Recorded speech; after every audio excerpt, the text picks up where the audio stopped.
Hello, everyone. I think most people don't know me, so I will just briefly introduce myself. I'm Natalia. I'm an M&E officer at the Global Fund Tuberculosis Program in the country of Georgia. And as Sandra already mentioned, today we will be talking about M&E Fundamentals. This is a session outline, but the whole outline, will be in two parts. In the first part, I will be talking about basic M&E concepts and M&E frameworks, and then Bridget will continue talking about M&E plans, indicators, and SMART objectives. And by the end of the session, we will have a group exercise. You will be working in teams with your country teams, and we will talk about that by the end of the presentation. So first, let's just talk about what is monitoring and evaluation, just briefly to define. This is a process collecting, analyzing, applying, and disseminating the data, and making informed decisions based on this data. And monitoring and evaluation will be used for the policymakers and program staff who are working in this program to make informed decisions and then plan relevant activities for their programs to improve services. And monitoring and evaluation is an essential component of any intervention, any project, or any program. And probably you already know this.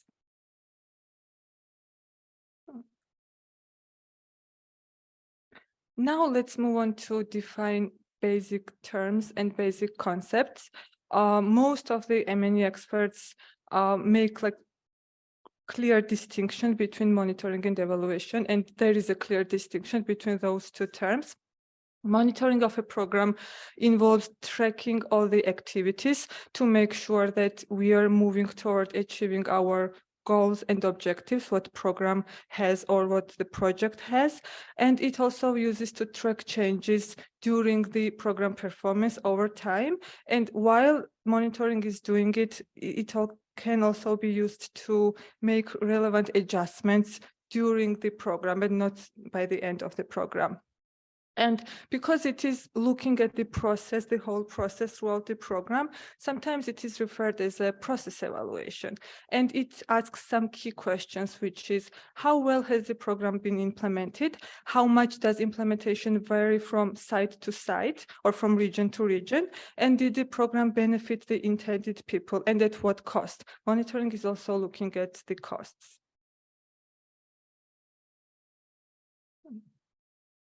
Should I be directing it somewhere else? This way. Okay, this way, okay. Evaluation measures how well the program activities have met expected outcomes, and to what extent these changes in outcomes can be attributed to the program. So when we are conducting some intervention or program or the project, there will be some changes that we will be monitoring, looking surveying, and we should make sure that those changes that occur during the program can be attributed to this program, because that changes can be caused by other factors. So evaluation does this. It looks to changes and looks at the causal relationships if these changes can be attributed to this program. And the difference in the outcome of interest between having or not having program or intervention is called an impact. So sometimes evaluation is called as an impact evaluation.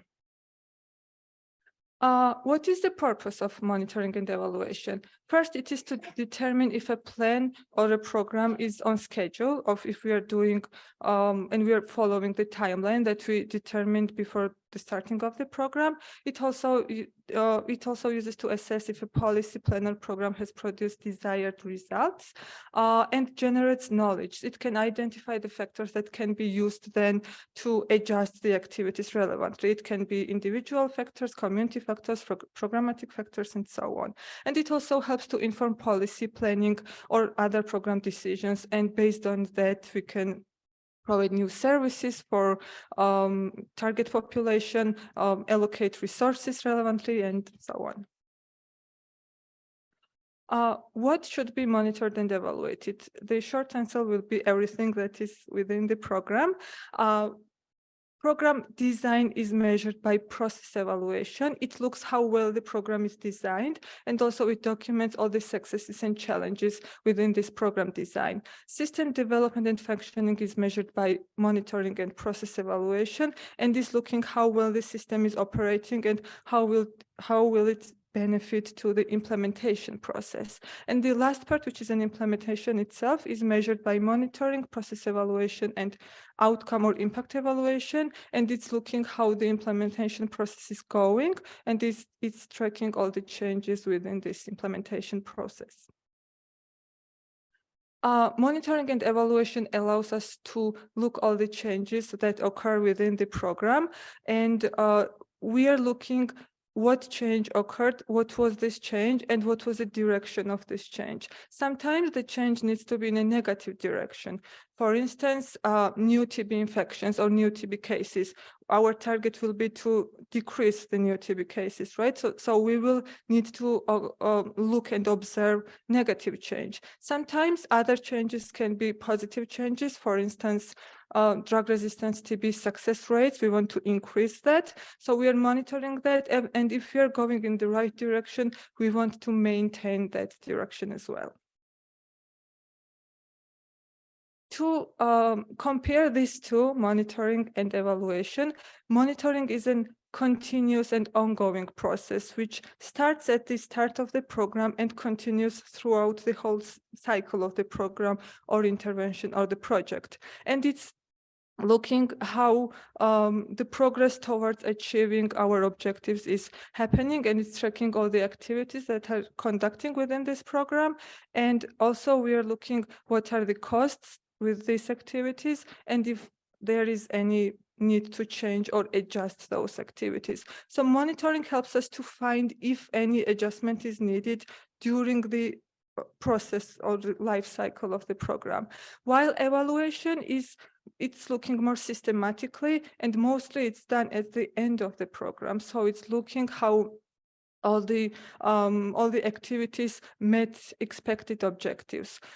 Even though evaluation is mostly conducted at the end of the program, it's very important to start designing and planning it at the beginning of the program, because evaluation needs to compare baseline data. So collecting the data, you should start it at the beginning of the program. You will need this data at the end of the program to compare those data.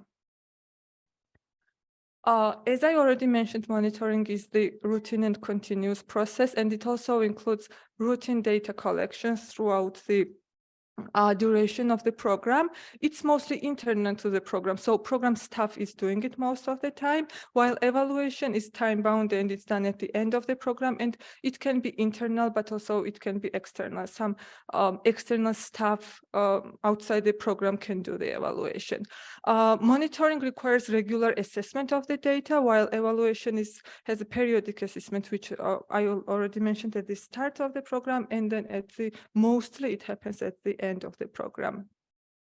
Monitoring measures actual performance, and that gives opportunity to program staff and policymakers to make relevant adjustments in the duration of the program, while evaluation will give us final results at the end of the program. And also evaluation, because it's very rigorous, it requires this design and very scientific approach and the research design to perform the evaluation, and also it needs comparison group, and sometimes and mostly comparison group will be the baseline data that we had at the beginning. There are some key questions that M&E asks and can answer also. First, was the program implemented as planned?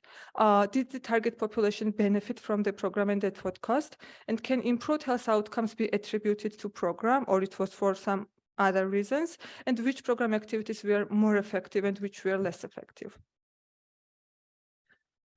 Outcome monitoring mostly looks at the changes of the program indicators. It looks if changes occurred and what changes occurred. So this is looking only the numbers, for instance, childhood TB notifications in this graph that you are seeing here.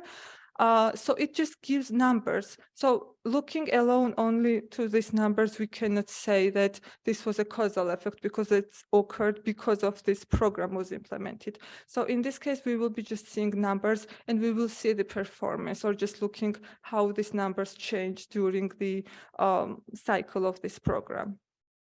While impact evaluation is looking one outcome, which is an impact outcome, and which is an ultimate outcome, the last outcome, the end result.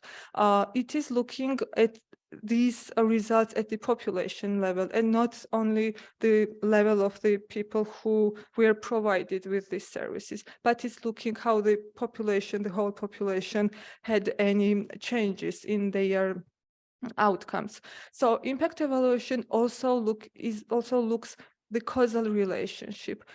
If these changes happened, where these changes and can these changes attributed to the program? And did program do well to make those changes? So impact evaluation gives us more analytical numbers and not only just the numbers alone. And this is the key definition of monitoring and evaluation. Monitoring just gives us numbers, but evaluation is more like analytical exercise. So it gives us causal relationship of the activities and changes and whether we can this attribute to the program itself. M&E is a continuous process, so it should take place throughout the cycle of the intervention project or the program, and it should be planned at the design stage of the program so that when you allocate all the resources, money, human resources, and so on, that should be calculated, and you should know all of this before starting the program itself.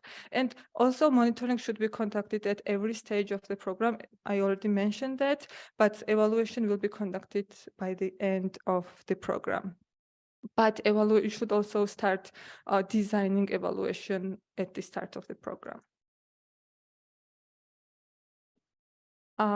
Monitoring and evaluation helps program implementers and not only those policymakers and stakeholders to make informed decisions regarding program operations and service delivery based on objective evidence, because it provides us the objective evidence. It also ensures most effective and efficient use of resources and objectively assesses the extent to which the program is having or has had the desired impact. And if if it meets all of the organizational reporting and other requirements. And it asks several questions. This can be attributed to the first bullet. Was the program implemented as planned? Or did the target population benefit from the program? Or can improved health outcomes be attributed to program activities? And which program activities were more efficient and effective? Before we move on to the next topic, which is frameworks, we will have a really small group exercise. So we will have some not cases, but like very small kind of questions. And we should guess if it's monitoring or if it's evaluation. So the first one is the National TB Program wants to know if the TB project being implemented in region A is reducing the number of new TB cases in that region. What do you think? Is it an monitoring or is it an evaluation?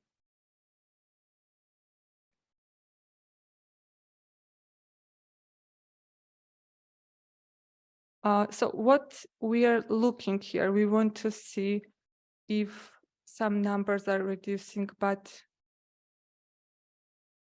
why do you think it's a monitoring? Can you say it in the microphone?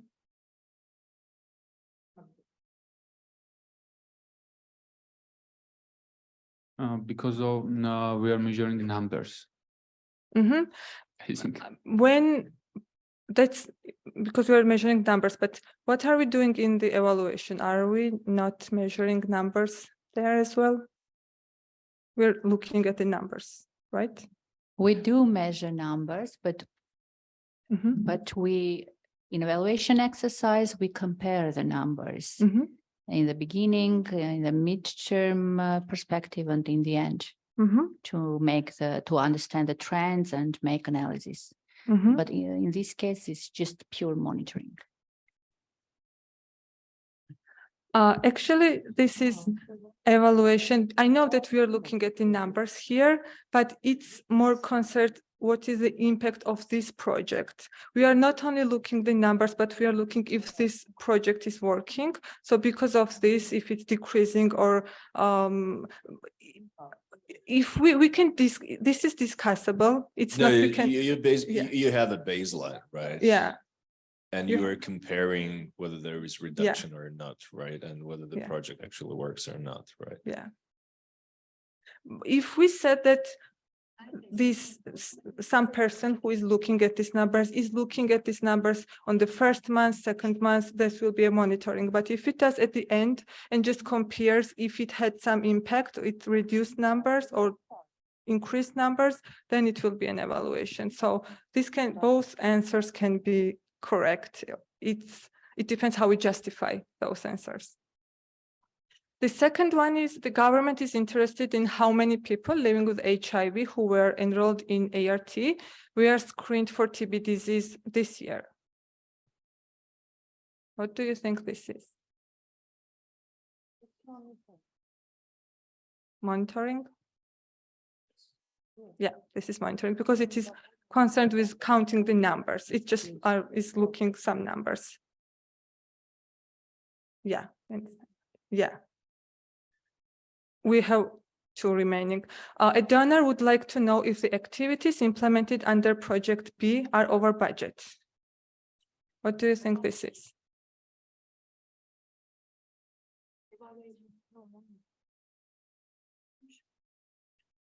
Would be better if donor would be interested whether invested amount renders the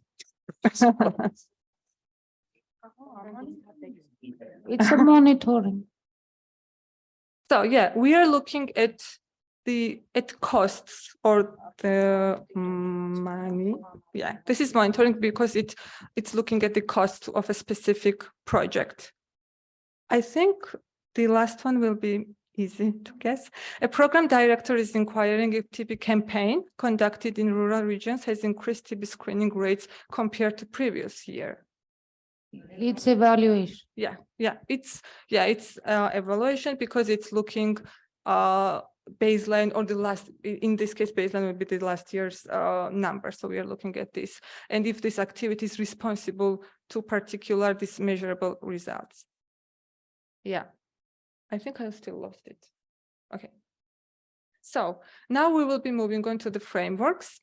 Cambridge English Dictionary defines a framework as an actual or conceptual structure, which is a set of rules, ideas, or beliefs used to deal with problems or decide what to do. This is the common overall definition of the framework. But in M&E, frameworks are as useful tools of understanding and analyzing our program or project. It helps to delineate program goals on a measurable long-term, short-term, and intermediate objectives. So it makes objectives more measurable than they would be without frameworks. It also defines relationships between factors that are within the project, and if these relationships are causal, and if these relationships have any effect on the intervention. And also it differentiates between program activities and within internal or external activities within the program context. And frameworks are very useful for developing sound implementation and M&E plans. We will talk about 3 types of frameworks here, but keep in mind that there is no one perfect framework, and you don't need to have all the 3 frameworks when you are developing your M&E plan or implementation plan. And also, no single framework will be appropriate for all situations. So it depends what's your goals, what are your objectives, what is your program or intervention, and so on. The first one is a conceptual framework, which is illustrated as a diagram, and it is looking at the factors that are key to the implementation of the program. And it's looking relationships between all these factors that can affect the intervention. In this case, in this graph that you're seeing here, there is a program, and it in addition with other donors, is supplying health services. But their objective is to increase service utilization, but the final outcome or the final goal would be to improve healthy outcomes. So in this case, I cannot show you right. So it's the last to your right, the healthy outcomes. Results framework is sometimes called as a strategic framework as well, and it looks at the relationships between incremental results of the key activities. So in this framework, it's also a diagram. It shows that there are key activities which then lead to some intermediate results, and intermediate results lead to the strategic objective or goal in this case that you can see in purple or violet. And the last one is logic model, which is a diagram and shows linear relationship between input, process, output, outcome, and impact. Logic model, as you can see, has 5 components. Input are the resources that are invested in the program. It can be human resources, technical assistance, computers, anything that is invested in the program. The process is our key activities that are carried out within this program. Outputs are immediate results that these key activities produce, and outcomes are long-term results that outputs leads us to, and impacts are the final results, which are more like status or the condition. It can be morbidity, mortality, and so on. Logic model is a useful tool for identifying operational factors that are important to achieving outcome and then impact us as well. And logic models are perceived to be most useful for program monitoring, and it's good understanding is crucial for developing and implementing your M&E plans. In this logic model that you can see here, it is an VCT program, which is an HIV voluntary counseling and testing. And as you can see, it has several inputs and several activities or processes. Some activities can have their own inputs. It's not like every activity will have one input, but some of the activities can have their own inputs. And also some of the outputs can serve as an inputs for another activity. For instance, if our goal is to develop a guideline, for instance, VCT protocol, that can be an output for this goal, but then this developed VCT protocol can be an input for this program. For instance, they will be used protocol which was already developed and was an output for another activity. Here it can be used as an input to perform this testing. To summarize, frameworks helps us to define relationships among factors or among incremental results, and they are very useful for implementation and the success of the project. In case of conceptual framework, it brings our focus to the health problem and all the factors that can influence the intervention. In case of the results framework, it shows how the activities and their results are logically linked and then lead to our main goal or strategic objective. And the logic model shows the linear relationship in our resources, which are inputs, and then our activities, which are processes, and our immediate results, which are outputs, and our objectives, which are outcomes, and our main goal, which is impact. Thank you. Thanks. Just to switch to the previous slide, I have a quick question. So, dear colleagues, you all oh my God.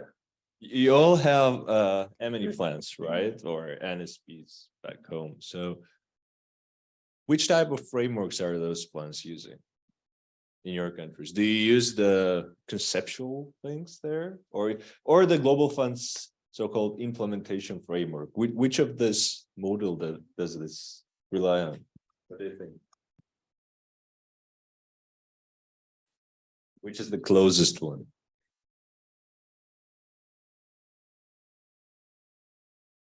Natalia, what do you think? The Global Fund's wholly implement, not only Georgian, I mean, all of the implementation frameworks. Which one would work better for the Global Fund projects, you mean? The ones that Global Fund projects usually have.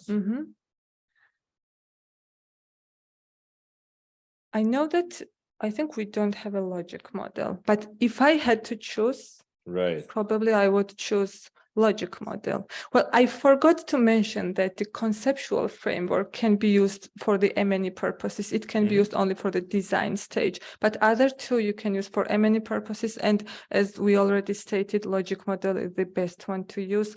But as we also said, there is no one perfect framework. So it's up to you and within your scopes of your projects to choose which one you will be using. Okay. There no feedback, we can proceed to the next. Yeah, so again, it might be a combination of two, right? Yeah. I think it's still closest to the logic, no? Because it doesn't have the process indicators. I mean, Georgia's implementation framework, does it have process indicators? I don't think so. No. But Process coverage indicators are.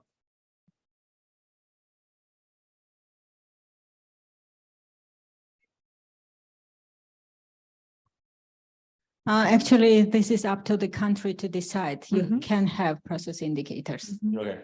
There are some, say, so-called, it is mandatory to have so-called coverage indicators, which are more related to the process, but eventually you can also have so-called work plan tracking measures, and this is process level. Coverage also can be the outputs, right? Sometimes. Yeah, I also know the global fund system primarily defined outcome indicators, impact also even impact, outcome, coverage. There is one option, custom indicators. I don't know how much countries are familiar with that. It's not that much encouraged because Global Fund as a global donor, they want to use defined set of indicators for sake of comparability of countries. If 20 countries define their indicator 20 different way, it will be difficult for a global donor to monitor and track the progress. So they don't encourage. But by the nature of the project, sometimes the ready-made indicators, the Global Fund system, might not be the right indicators to measure, to monitor the performance of that specific country. In that case, there is a position.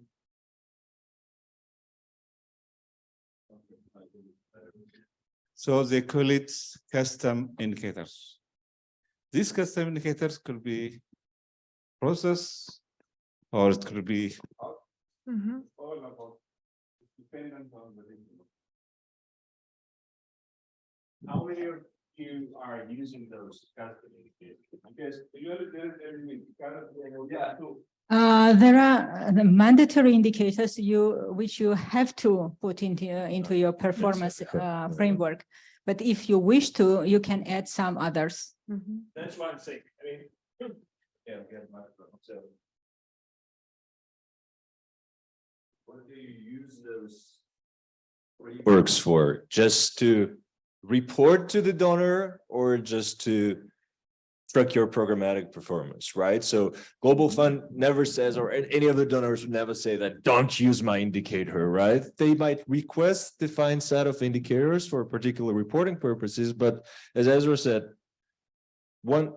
some of the standardized indicators might not draw the full picture, right? And Naira today was asking exactly the same thing. So many of the countries are following guidelines, recommended, I don't know, diagnostic approaches, point of care devices, so on and so forth. And most of us are following those standardized indicators, right? And that actually sometimes and in specific scenarios might not actually help us to identify the cause, right? Or make the decomposition, right? And Maka will be speaking about the root cause analysis also the day after, I think. So that's why it matters. It's not necessary to follow the standardized approach. And that's how the customization is important, right? And also, I'm doing advertisements today. So Ezra will be speaking tomorrow about the PBMEF, right? Performance-based M&E framework that offers lots of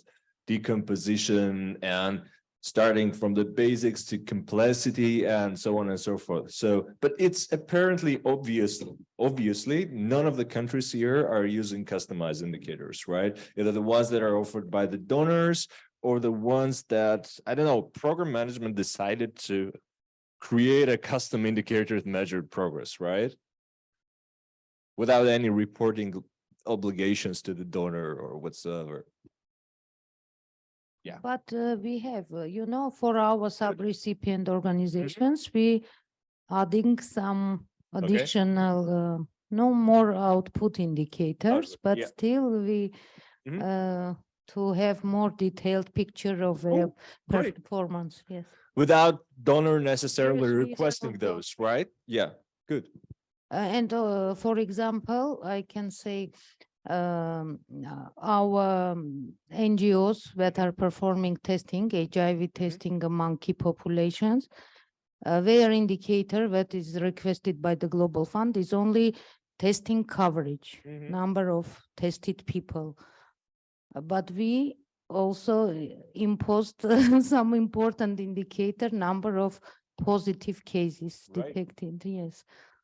And we are more that's true. Yeah, because your question is whether you are Yes. testing right people, because maybe yes, program is not targeted working with a key population and working in the neighborhood when you Yeah, get a just prevalence of detecting 0.0 something, something. right? Yeah, and that's again, as Natalia mentioned, it's about asking right questions, right? It's not only the quantity, how many people I've tested or screened, right? Whether I've reached the right population in the right place in the right time, and I'm on a track of achieving those results. So great, cool. Thank you very much. If there are no any further questions, my pleasure to pass the floor to Bridget. Thank you, Natalia.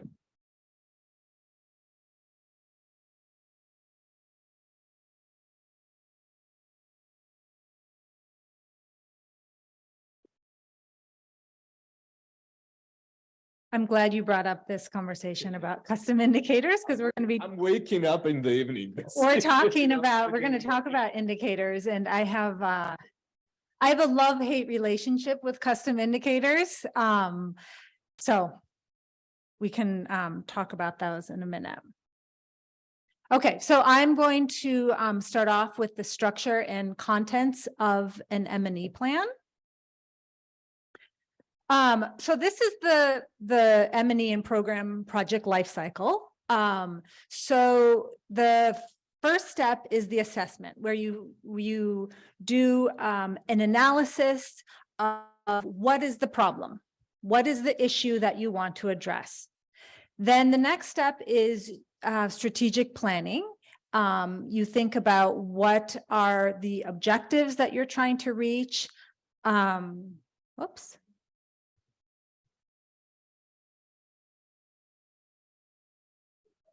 There we go. How are you going to reach those objectives? Then is the design phase, where you're thinking through your strategy. This is where you're designing your M&E plan. You start implementation, you are monitoring as you implement, and then you're doing your evaluation, preferably midline and endline. And this is the cycle, because it's always, you know, you're not just monitoring at one point, or you're not just looking back at your objectives at one point. By the way, let me do here. Is this, yeah. Can anyone tell me what, so Natalia said you do your M&E plan in the beginning, right? In the beginning of when you're doing your design. Can anyone tell me what % of your budget should you allocate to M&E? 5 to 10? 10%? Yeah, I've heard.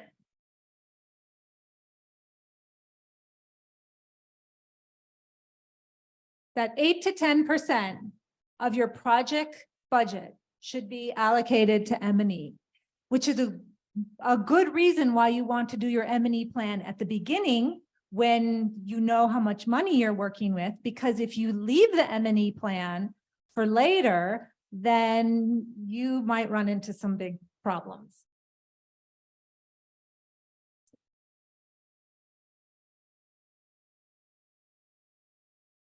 Okay, so what is an M&E plan? You should all be familiar with what an M&E plan. It describes the strategic information that you as NTP staff, as M&E officers, are going to collect and use in order to improve your program. And it could be a health program, it could be an education program, it could be a program to save the tortoises in the Galapagos. Any project should be using an M&E plan, because that is what documents your measures of success. And it also shows accountability to stakeholders. Having a strong M&E plan is a really effective tool for advocacy.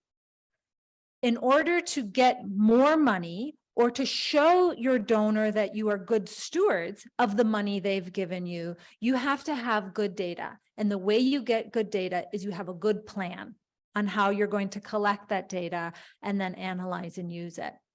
So an M&E plan is a living document. It is not fixed. Once you finalize it, you don't put it on a shelf. It should be revised. And when Nina was talking earlier in her presentation about those changes in definitions, and tell me what your name is in the red from Ukraine. You made a good point earlier. Olga. Olga? Olga. Yeah. Olga, you said earlier, when we were talking about the changes in definitions with like loss to follow up and how those are being defined, you were commenting that people should know what those changes are and everybody should be aware of them. So when those changes are made, the M&E plan needs to be revised. So this is something that sometimes people are afraid to make changes because it is such an important document, but this is one of those documents, program documents, that you do want to keep updating as needed. So again, it's a fundamental document. It describes all of your M&E activities in a program. It includes your objectives. What are your programmatic interventions? What are the processes that you are going through to determine if you are meeting your objectives? How are your results related to your goals and objectives? That's when Natalia showed you the frameworks, that's what that shows. It shows that relationship between your activities and your objectives and then the ultimate goal. What data is going to be collected? Who's going to collect the data? Who's responsible? How are you going to use that data? How are you going to analyze that data? What resources do you need? Do you need computers? Do you need GIS mapping? Do you need extra consultants? Those are all resources. How much money do you need? And then again, it dictates how the program will be accountable to your stakeholders. And your stakeholders are not just the people who gave you the money. The stakeholders are also your beneficiaries, the people who you are trying to support and help. Because obviously TB clients, for example, have a stake in your program, in your activities. So you also have to explain how you will be accountable to them. So the purpose of the M&E plans, again, this is kind of redundant, but to state how you're going to measure what is being achieved, to document consensus, to guide your M&E implementation, and then to preserve institutional memory, to make sure that you have a good documentation of what you've done and how you did it. It can be used as an outline to define underlying assumptions. And those are, in an M&E plan, it is important to have assumptions because that's basically the context. So, for example, I'm going to use Ukraine as an example. You have a lot of context to talk about if you're designing an M&E plan for a project now. Lots of barriers. Your context can also include facilitators. So barriers could be something as dramatic as we have a war going on in this region, we can't do any data collection, or data collection is difficult. Barriers could also be there is a lot of stigma against TB in our country, so it's really hard to get good data from people living with TB clients about their experiences. A facilitator or opportunity might be maybe the Minister of Health in your country is very supportive of TB programs and has, given you a lot of leeway. Perhaps you have a new big TB project that started in your country. So now you have an influx of a lot of money. So those are the underlying assumptions. Those are the facilitators and barriers. The M&E plan outlines the anticipated relationship between your activities, outputs, and outcomes. Again, usually this is through an illustrated framework. You've got your measures and definitions. Like that too is usually in the form of an indicator table. You've got your monitoring schedule. How often will data be collected? Will it be weekly, monthly, quarterly, annually? A list of all of your data sources to be used. That could be patient level data. It could be observations. It could be exit interviews. It could be demographic health surveys.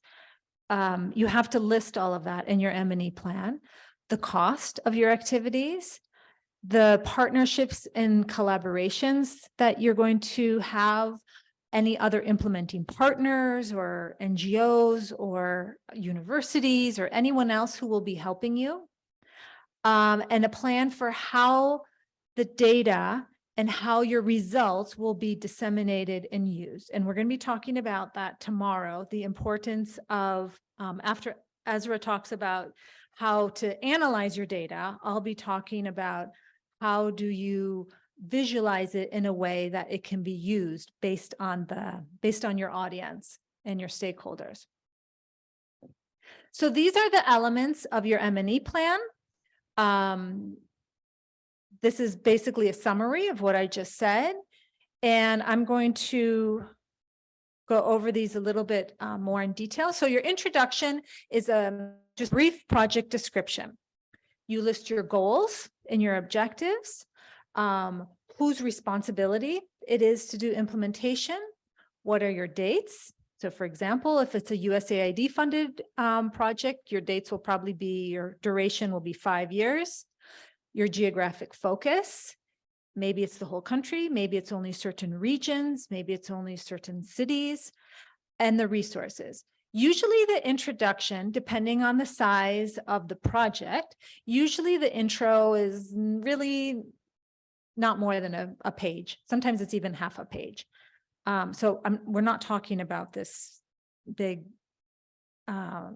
report.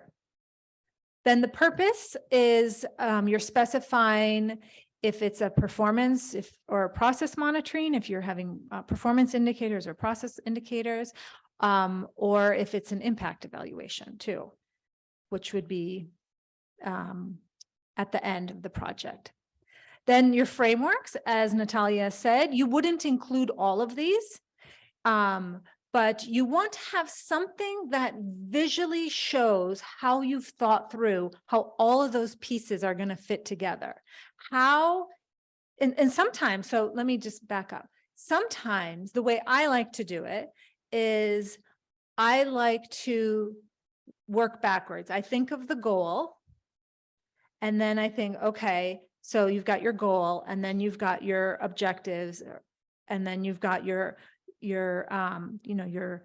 goal and your impact, and then you've got your outcomes and then your outputs. And I usually think backwards. Some people like to start at the back and move forwards. They think of, well, these are the activities I'm going to do. And because of these activities, this is going to happen. And because that happened, this is going to happen. It's up to you how you do it, but it's just a process of thinking through how everything fits together. And that's what the activity is going to be. It's going to be having you practice how to think through the parts of an M&E plan in a project. Then you have your indicators. This is an indicator reference sheet, and it is really important that you use indicator reference sheets. I can't emphasize that enough. So it's like, think about if you've ever made something in the kitchen and you're cooking and you realize, oh, shoot, you don't have a key ingredient. One of the most important ingredients in your recipe, you don't have it. You can either just stop cooking, or you can carry on without that key ingredient, knowing it's not going to taste how it should taste, or you can substitute it. Again, it's not going to taste how it should taste. Think of the indicator reference sheet as like a recipe. If you don't follow that recipe, it's not going to turn out how it should turn out. If people are using different definitions or different calculations or different data sources, you're going to all have different information. And when that happens, none of it is any good to compare. And we've seen this in many, many projects where people are not collecting the exact same information. And it matters because you can't, there's an expression in English where you say comparing apples to apples. That means it's the same. And if it's not the same, you say comparing apples to oranges because it's different. So if you're not all using the standardized indicator reference sheet, you're comparing apples to oranges. So the many key TB indicators will have an indicator reference sheet. Ezra is going to be talking about that tomorrow in the PBMEF. We have lots of indicator reference sheets that we've developed. WHO has, Global Fund has, Stop TB Partnership has, but this is where those custom indicators come in. If you have a custom indicator, which I strongly advocate that you should still have custom indicators, even if only the NTP is collecting that data, you should come up with some sort of even basic indicator reference sheet. So everybody who's collecting the data is collecting the same data. So if you have, for example, like if you're collecting data on children, and some people are collecting it for kids up to age 15, and some others are collecting it through age 15. So that's up to age 16. Okay, that's not exactly the same data, right? So the indicator reference sheets include the disaggregations, data sources, etc. Then your indicator system, that is usually a table where you have the name of the indicator, the definition, the unit of measurement. Is it a rate? Is it a ratio? Is it a number? Is it a qualitative indicator? Your source, in this case, this is saying, is it a primary data source or a secondary? Your baseline values, your target values, usually we have target by year and then end of project target. How frequently will you collect the data and whose responsibility is it to collect that information? For TB related projects, again, a table mapping the activities and interventions to the PBMEF indicators is very helpful. And this will make more sense tomorrow when Ezra talks about the PBMEF indicators. But what this means is if you have a table showing how the different activities that you have feed into those high level indicators, then it's easier to see how you are contributing to the global TB goals. The sixth part of an M&E plan is on data collection and analysis. So this is what systems you're going to use to collect the data. It helps to have a diagram of the process of how the data will be collected and analyzed, and what tools you're going to be using. Sometimes they're paper-based, sometimes they're electronic, sometimes it's tablets, sometimes it's a phone. That should all be outlined in your M&E plan. The data management and quality assurance section is about how the data is going to be managed, stored, shared, and kept secure. So because this is patient level data on people, it's very important that this data is stored securely, which you all know. So an M&E plan outlines how you're going to assure that people's data is kept secure. Who is going to have access to the data? If the data is going to be shared, is it going to be anonymized? Or how are you going to make sure that you're handling the data in an ethical way? The roles, responsibilities, and schedules, again, defines who's going to be responsible for collecting the data, making sure that it's stored properly, who's going to report the data, who's responsible for that. So that's again, it's helpful to have a table here mapping out people's responsibilities. Then your evaluation plan, you can explain, what type of evaluation is it going to be? Again, whose responsibility is it going to be? Evaluations are a pretty big deal. So you usually have a schedule, a timetable of tasks, when it's going to be done, who is going to do it. And the evaluation plan is part of the monitoring and evaluation plan. And then dissemination and use. This is something that is frequently forgotten, or people don't pay much attention to this.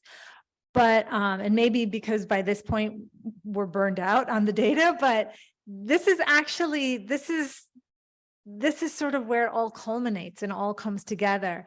This part of your plan is talking about, once you've collected all this data over the quarters and over the years, what are you going to do with it? The point of collecting data is not just an academic exercise. It's so we can use it and make something better. So how are you going to do that? How are you going to make something better in your countries? You have to outline not just the way you're going to share the data. It might be a report. It might be through policy briefs. It might be through, maybe part of your plan is to have a spot on the radio or the television talking about something that you found in your program. That would be really cool. And that's something that you can put in your data dissemination plan. But it's talking about, how are we actually going to take these findings, let the people, the decision makers who can do something about it, know about them, then they can act on it. So that's, it's an important part, and it's something that we as technical people are not always good at, because it requires a little bit different set of skills, but it is something that's very important to put in an M&E plan. Okay, So this is your monitoring, evaluation, and learning checklist. You've got your summary background. You talk about your project, your goals, your objectives. What's the name of your project or program? Where is it being implemented? What's the time frame? You include your results framework.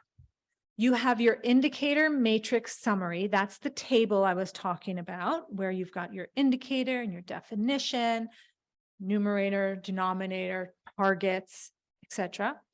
You have a table mapping your activities to the PBMEF indicators, or the PBMEF indicators are aligned with the WHO indicators. So it could be with the PBMEF indicators or whatever high level indicators, global fund, whatever. It's to show your stakeholders and to show your donors, this is how we are directly trying to reach those goals and targets you've set. And then, of course, your indicator reference sheets. So, considerations for your M&E plan. The plans are, again, developed at the beginning of the program by M&E or research staff. So all of you are M&E people. So all of you should be involved in developing M&E plans because you are all qualified, and you will be even more qualified at the end of the week. So you should be having a seat at the table when these M&E plans are developed.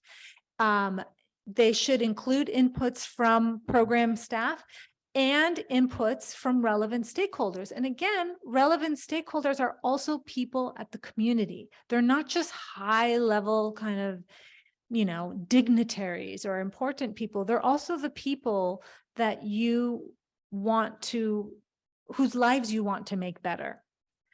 And again, this needs to be done at the design phase of the program, which is the beginning. Who's going to use the plans? Well, they're designed to be used by you, program managers and personnel who are not necessarily trained researchers, but who need to understand the process of conducting research and the process of collecting data and analyzing and using it. And it can help managers, again, ensure there are adequate resources that you've thought through, you've already budgeted for this, and it shares procedures to make sure that results are tracked over time in a standardized, effective, harmonized way. So this last section is on indicators. So we all should know what an indicator is, but just to recap, indicators can be quantitative or qualitative, and it's a variable, something that changes, that provides a simple and reliable measurement of one aspect of something, and it's used to measure change. They are measurable or tangible signs that something has been done or something has been achieved. Indicators can measure if a program is working well and things are going in the right direction. They can, if it's a good indicator, it can also measure if things are not going well and are going in the wrong direction, which is why indicators cannot be, they must be neutral. They cannot be directional. For example, a poorly worded indicator would be, Armenia, you said you have subgrantees? Yeah? Okay. So if you had an indicator that was percent improvement in program management among subgrantees, what is wrong with that indicator, or how should you reword that indicator? I'll repeat it. Percent improvement in program management among the Armenian subgrantees. It needs to be defined more clearly what you mean improvement. Okay, you're right. You would need Yeah. to define what improvement is. Yeah. It should be quantified in some way to measure the improvement, change, to measure the change. So we need to put a baseline and set some indicators. Yeah. Yeah. I also think you should, instead of saying percent improvement, I would rephrase it to percent of Armenian subgrantees whose program management improved. Because what if you have a subgrantee who didn't, their program management actually went down, right? Let's say you have a subgrantee where you want their program management to improve. Let's say it got worse. How would you track that if your indicator was percent improvement? You can't actually measure that using the way that indicator is written. The indicator has to be more neutral, right? And there's also question, what is meant with the program management, right? Yeah. Whether it's timely reports, following the procurement cycle, following the, I don't know, budget or whatsoever, right? Because program management itself is something. Budget consumption. Right, so absorption. that- It is where- utilization ratios and yeah. That's where the indicator reference sheet comes in. You have to define what is program management. You have to define, what do you mean by improvement? Is it when, are you going to collect that data by having a capacity building assessment that you do at the beginning versus the end? So that's where it's important to have the indicator reference sheet. So my point is the indicators have to be worded in a way that is neutral, that reflect improvement as well as increase as well as a decrease. Okay, so levels of indicators. You have input, that's measuring the resources that you need for the project. So tell me what a resource would be for a project. What are two different kinds of resources that you would measure with an input indicator?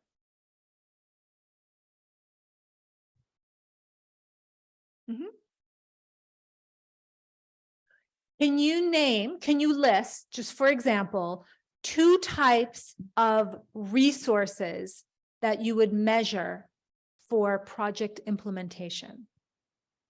Human resources, budget, equipment. Exactly, you got it. Human resources, staff time, money, computers, those are all inputs. Process, the number of activities completed or percentage of their completion. So that is literally, we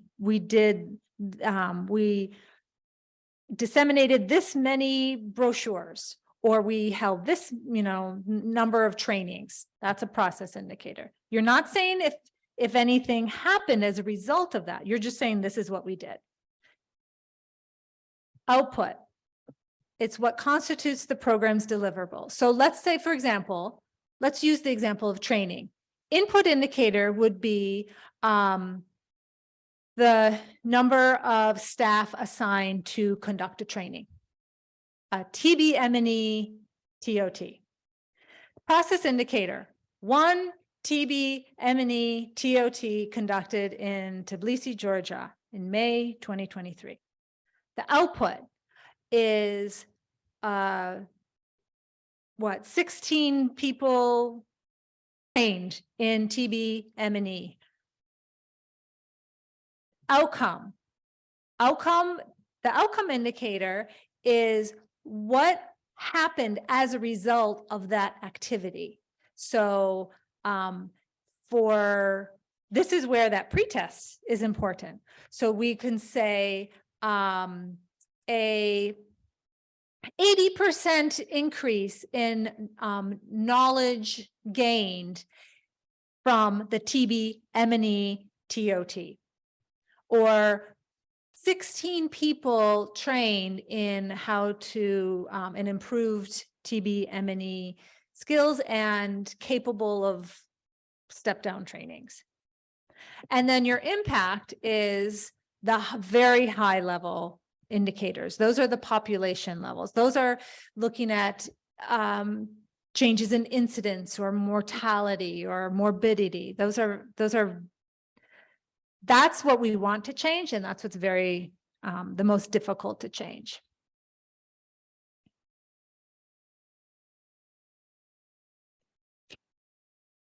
Okay, so you have your qualitative indicators, which are descriptive observations. And then the quantitative is numeric, your counts, rate, ratio, percentage. Most of the indicators that we're familiar with are quantitative. They're easier to design. They're easier to collect. Qualitative gives very nice, rich information. And the qualitative indicators are a nice complement to the quantitative. So don't be turned off by qualitative just because it's not a simple number. There are some qualitative indicators that have been turned into scales, so it's easier to count it. Like there's one, I don't know how many people are familiar. It's called the GEM scale, GEM. It stands for Gender Equitable Measures. And so that is a really good scale that's being used globally to look at how much gender equity is in a program or an activity. And it's used throughout different health programs, so TB and HIV and family planning and maternal and child health. So that's an example of, they take these very qualitative measures and they put them in a scale so that you can come up with one number. Oh, here we go. The compositive indicators, the index. So characteristics of good indicators, they should be valid. It's an accurate measure of something, a behavior, a practice, a task, an attitude even. They should be reliable. That means they're standardized. They are measured consistently the same way. The data is being collected the same no matter who is collecting it. It's precise. It's defined in clear terms. It's measurable. Several years ago, I was working on indicators for abortion and post-abortion care. And it was really challenging because we were coming up with really good indicators, but because of so many laws around abortion and what's legal and illegal, we realized that 90% of them were never going to be collected because there were no available tools or methods to collect the data in places where abortion is illegal. So they were great indicators. They're really good indicators, but there was no way to actually measure them. Timely, so they have to be time bound again. And then programmatically important. It's easy to come up with indicators, but nobody likes to collect nobody likes to report against hundreds of indicators. So you always have to kind of take a step back and think, okay, this sounds like a good indicator, but what am I really going to do with this data? Once I collect this information, what am I going to do with it? Do I really need that information? Again, we're not collecting this information just for fun or because it's interesting. We're collecting it because the idea is to do something with the data, to make a change, to make people's lives better. So you have to look at your indicators and think, how important is this? And then if you see any gaps in the standard, you should always look at the standard indicators first, the PBMEF indicators, WHO, Global Fund. Look at those indicators. Those are valid, they're reliable, they're precise. They've already ticked all the boxes, okay? That's what you look at first. And they already have indicator reference sheets, so you don't have to create anything. But then when you see there are gaps, like let's say you're doing a TB activity or TB intervention with a key population that is very specific to your program, then, and you don't see any standard indicators for them, then you're going to have to come up with your own custom indicators and make sure they fall into these, have those characteristics and are SMART. We've heard of this before. So a SMART indicator is, it's specific. It's measuring just one thing, just one variable. It's measurable, it's attainable, it's relevant. I've also heard the R used to say it's reliable, and it's timely. So you're measuring something in a specific time frame. So this term was first proposed in 1981, and look at us now, we're still using it because it was good and it's stuck. And so when you think of these SMART objectives, or SMART indicators, it allows for a set of clear objectives. It's actionable. You can plan things around it. It helps team members stay aligned. They're easily understandable, easy to communicate.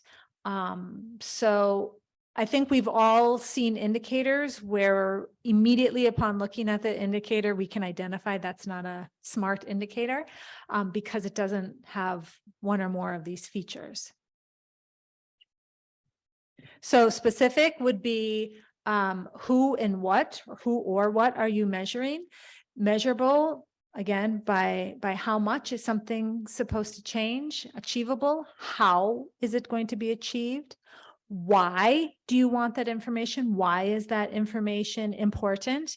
And time bound, when is this information collected?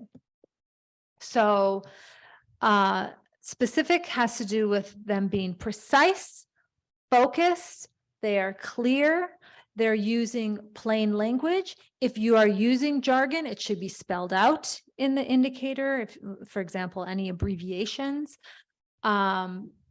and verbs that document action, okay? What do you intend to change? Who is going to be impacted? Who is your focus population? Who is basically the beneficiary of what that indicator is trying to track? Measurable, use a measure to show progress towards your target. Again, your measure is your number, percent, or unit. Your target is the direction you want it to move. So TB mortality, you want that to go down. Childhood notification, you want that to go up. Data source, again, has to be very clear.